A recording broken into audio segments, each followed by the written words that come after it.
Hey everyone, I'm Mike from theparkprodigy.com, and on today's video, we're over at Universal Orlando. I have to give a huge shout out to Universal Orlando for inviting us to check out the VIP tour. Now we're going to break down everything that you can experience during your day here at Universal if you do decide to go with the VIP tour, and I'm going to be dropping some tips and tricks as I learn them myself. I've never done the VIP tour before. I don't really know what I'm getting myself into. This video might be a little different than what you typically see. It's going to be more of a vlog style video, but I'm really excited. Let's go get started.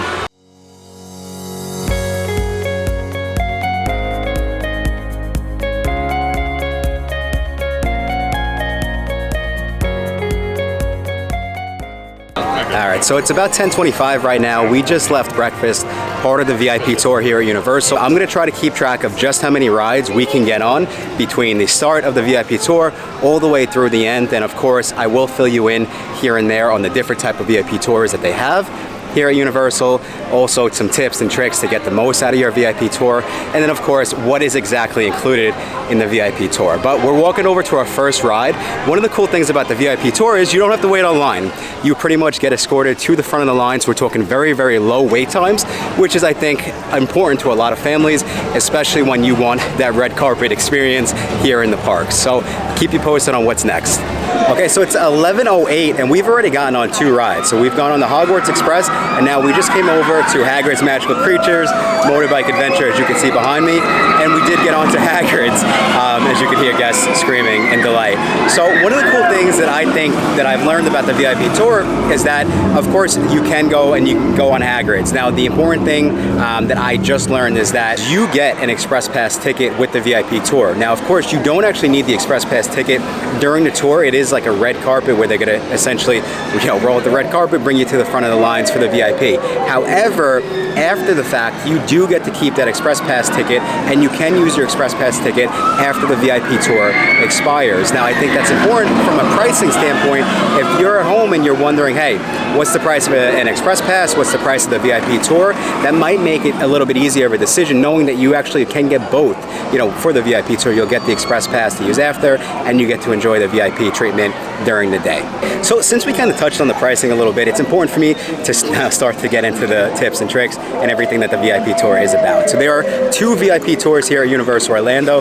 One is going to be a non-private VIP tour. Essentially, you're going to share your VIP tour guide with a group. So for that one, it is a decent price.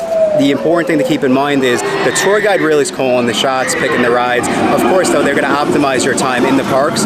The other option for the VIP experience is the private VIP tour.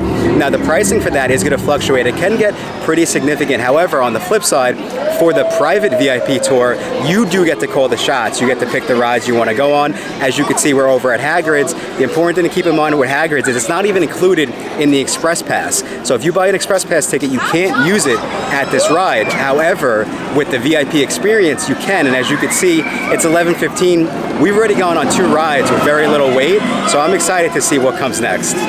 Okay, so it's about 11:30 and we are over at Harry Potter and the Forbidden Journey. Now, if you guys have been watching our videos, go and watch the 13 things not to do at Universal Orlando. You might understand why I'm not actually going on this ride, but I'm still with the group and they're on right now. So you can see we're 3 rides in about, I would say, an hour. We actually walked over to Velocicoaster, so we lost some time, but it looks like it might rain, so Velocicoaster is down at the moment, so we came over to Harry Potter and the Forbidden Journey. Now, jumping back into a couple of things that I'm learning here as we go through the VIP experience. So we've spoken about the 2 different type of VIP tours at this point. You have the non-private and you have the private. Now, the other important thing that I just learned, that as you're looking at the pricing, it's important to keep in mind that meals are included. Now, they're going to be different for both. For the non-private, you are going to have breakfast and lunch included with your VIP tour, and then for the private, you actually have breakfast, lunch, and dinner. Now, why this is important? Because of course, just like it sounds when you're looking at the numbers, and you might be looking to say, okay, do I get the Express Pass or do I go with the VIP tour? Now, that's just another reason why you have to look at the numbers and budget in and say, how much are we going to spend on food? And you at home watching this video, you'll know better than me. If you are a family that comes to the parks and you spend money in the parks, then it's a couple extra bucks that you're going to be spending here in the parks. If you do do breakfast back at the hotel or maybe in the room like I do, get some oatmeal, then that's a non-issue. However, from a lunch standpoint, you're most likely going to be in the parks. Break it down. Think about, okay, what's our average cost per person, and then look and say, okay, well, we're spending it on the VIP tour. We don't have to buy lunch and dinner, or lunch and breakfast, lunch and dinner, depending on which one you choose. Do the numbers make sense? I know it's a long way to get to that point. However, from a budgeting standpoint and from a price standpoint, it is important. Okay, so it's about 12:30 and we just got off Harry Potter and the Escape from Gringotts. Now we're back over at Diagon Alley, and at this point we've been on 5 rides. Now I'm counting the Hogwarts Express twice, but essentially we've been on pretty much every single ride in the Wizarding World of Harry Potter, except for Flight of the Hippogriff. We've been on Hagrid's, we went on Harry Potter and the Forbidden Journey, we went on the Hogwarts Express twice, and now we've gone on Harry Potter and the Escape from Gringotts. Now, breaking down the rides, there's a couple of interesting things that I do want to talk about. Coming into the VIP tour, Universal did explain to us that essentially it guarantees you to get on 10 rides. Now, of course, every family is different, so you can decide to use the VIP experience how you would like. Some families might want to go on a couple of rides, but really get the full-blown experience. Your VIP tour guide will kind of break down, explain some cool stories about what's going on inside the parks, but our tour guide has explained to us that you can get on as many, she's been up to 26 rides she's helped families get on. When you look at the 26 rides in the couple hours, we're going to be here for 9:30 to 5 o'clock. That's, I can't do the math, but I think it's 7.5 hours, might be 8. When you look at that amount of rides over an 8-hour span, and you just break down, let's say the average ride has a 45 to 60 minute wait time, you could see how much of an advantage it is if you're trying to save time in the parks, if you're trying to get on as many rides as possible. So again, I'm going to say you got to go look at the numbers, you got to break down how much is the VIP tour, how much time are you going to save in the parks, and then make that decision from there. Alright, so if you guys have been on Men in Black before, the scene behind me might look familiar, but this is a part of the ride that you might not get to see unless you are on a VIP tour. Actually, you won't get to see it unless you're on a VIP tour. Behind me, we have the office from Men in Black, and we're down on the floor. As you can see, we got some folks who are waiting online right above, but I wasn't expecting this coming into the tour. This is one of those special things that we just got lucky enough to be a part of. But as you can see, the kids will run around, they can go, they can actually check out.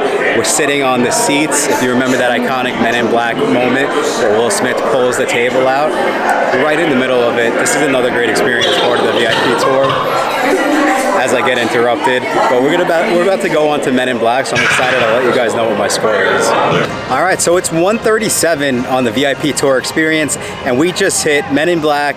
We went over, we did E.T., and now our group is over at Transformers. So I'm sitting Transformers out just because I'm trying to get these videos in. Also, Transformers, again, makes me a little motion sickness. However, they're on the ride right now. I believe that's going to be ride number 8, and we're only about 3 hours into our day, since the time we started to go on rides. So as you can see, we're getting a lot done. You also see the Men in Black experience was so cool. One of the coolest things. Now, that's not guaranteed with every single tour. However, the team members here at Universal do their best to go above and beyond to give you that real VIP treatment. So that was something cool that we did get to experience. I wonder where we're going to go next. It's about lunchtime, so we might stop, grab a bite, again, which is included for free in the VIP tour experience, and then we'll keep the party rolling. We do have some other rides to get on throughout the day. So another cool tip, guys, for the VIP tour, what I did learn is for the VIP private tour, if your family and your group wants to go on the exact same ride over and over again, that is something that you do have access to. That's something that you can do. Now, that is going to be different from the private VIP tour over at Disney. From my understanding, when you do the private VIP tour at Disney, it's essentially one time, especially for the popular rides like Star Wars, Rise of the Resistance, and then the newest ride, Guardians of the Galaxy Cosmic Rewind. It's going to be one time per ride, essentially, with the VIP tour. That's not the case over here at Universal. It's specifically for majority of the rides. You can go on them as many times as you want. Our group actually went on Hagrid's twice, back to back. So you can see right there that Hagrid's is one of the most popular rides, if not the most popular ride here in the park, and our group was able to go on it back to back multiple times. That is specifically for the private VIP tour. Like we said, the group VIP tour is more so led by the VIP leader. So in that case, you're pretty much trying to get on as many rides as possible, one time per ride. And it kind of goes by the group what they would like to do along with the VIP leader. But that's something that's very important, especially when you're paying those type of prices, you want to be able to go on Hagrid's 5 times in a row if you want to, and I think that's really, really cool. All right, so I'm checking in. It's about, I would say, 2 o'clock, and we just got off the Velocicoaster. Now, like I said, one of the cool things about doing the VIP tour, the private VIP tour specifically, is you can go on the ride as many times as you like. We only went on once, however, we definitely were asked if we wanted to go on a second time. So we're back here in the parks. We're going to grab lunch. We're about 10 rides in, but the other cool thing is we did have a lot of, kind of special experiences. Specifically, we were able to go backstage and check out the Universal Studios production stages, all the back tour stuff, cool, stuff like that. It's been a great day so far. We just got off the Velocicoaster, like I said. That's why I'm smiling from ear to ear, because that ride is amazing. Keep you posted. Going to grab lunch right now, and then we'll check in. Okay, so there you have it. That was the VIP tour here at Universal Orlando Resort. Now, as you can see, there was a lot of information going on in that video. Overall, we got on 11 rides. Now, what I would say is that number seems low, and it definitely is low. There was a lot of other friends and families from the travel industry, with me on the tour. And what we did was we were really just taking it all in, and we really wanted the tour guide to give us the full-blown VIP experience. And with that comes, some back-end stories and backlot tour here at Universal Studios Florida. So we kind of definitely took it easy. I could say we probably easily could have gotten on 15 to 16 rides today if we really wanted to. We did get a lot done, and it was a very relaxing day. And when I say like red carpet VIP treatment to the front of the lines, that's what you get. Like, we did not wait online. This is not like the Express Pass. It's for the VIP tour. It's not like the Express Pass where you have to go through the Express Pass line. Like, no, you are getting escorted to the front of the line. Again, the cool thing is after the VIP tour is over, you do have the Express Pass to go and still take advantage of really, really low wait times. Some other important things from a pricing standpoint. So the non-private VIP tour is going to start right around, I believe they said $280 with tax. So as you can see, $280 per person.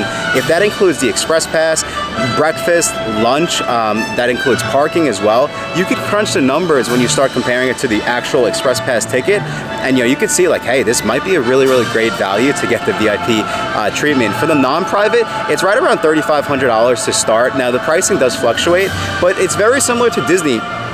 Disney is just as expensive, if not a little bit more expensive than that pricing. So again, you have to look at the numbers. The difference with the non-VIP or the non-private is, of course, you get to kind of choose and go on all the rides as many times as you want, which is really, really cool and might be worth the price tag. I don't know. You'll have to look at the numbers. But overall, that's it. That is the VIP tour. I really, really appreciate you guys watching this video. I really appreciate it. I hope that you guys found this video helpful.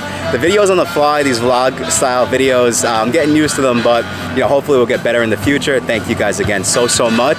Until next time, I will talk to you soon.